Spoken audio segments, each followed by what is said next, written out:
Hello, I'm Hannah Hulbert, one of the authors of HorrorAddict.net Press's Dark Divinations, which is edited by Natching T. Casa. I'm going to read you an excerpt from my story, which is called Power and Shadow. Norwich, 1895.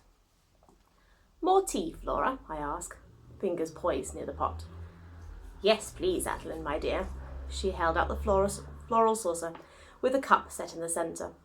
I frowned at the strainer resting over it and turned to catch Mother's eye, raising an eyebrow in question. A column of darkness, in her half-morning black and crimson, at our bright table, she shook her head almost imperceptibly, whilst helping herself to a madeleine.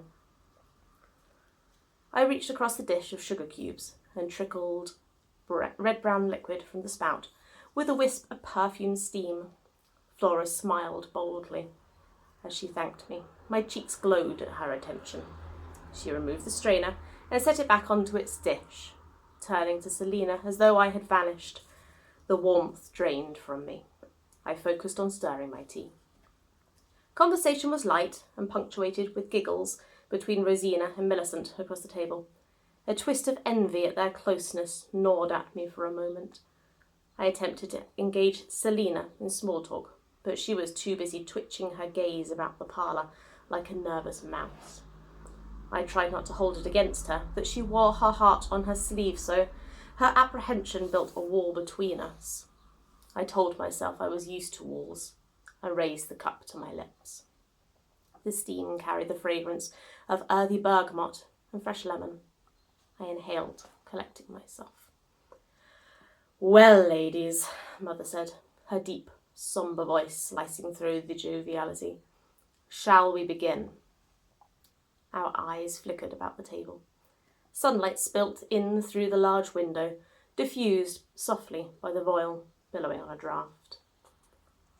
I'll go first, Mrs. L., Rosina said, voice quavering a little. Mother smiled in what she probably considered to be a charming manner. A shiver ran up my spine. Have you finished your tea? Mother asked. Rosina nodded, pale-faced. Then take your cup in your left hand and swirl the dregs around clockwise 3 times.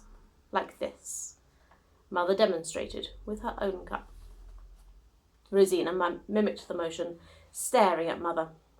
Then turn your cup over onto your saucer, Mother showed her, and set her cup and the saucer on the table with a soft clink. Rosina's hands trembled. The china clattered as she inverted the cup, flecks of tea splashing over the rim. Then we leave it for a moment. As we wait, would any of you ladies like to join Rosina in seeking enlightenment concerning their future?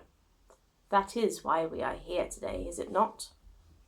There was a long pause, full of downturned faces, all of a sudden intrigued by the pink and blue pattern adorning the tea service.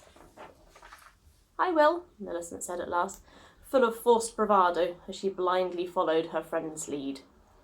She drained the last of her tea, swirled the dregs, and turned her cup as she had been shown.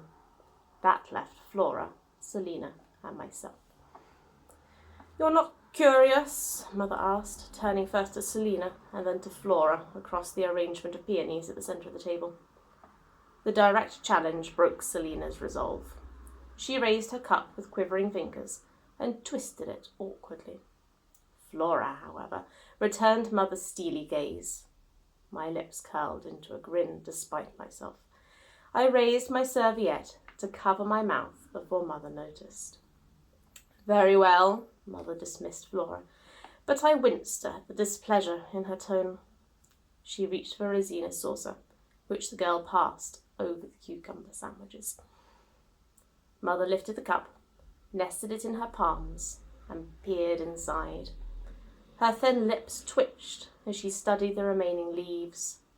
The girls shifted in their seats, brimming with apprehensive excitement. That was an excerpt from my story Power and Shadows, which you can find in HorrorAddict.net Press's forthcoming Dark Divinations, edited by Natching T. Casa.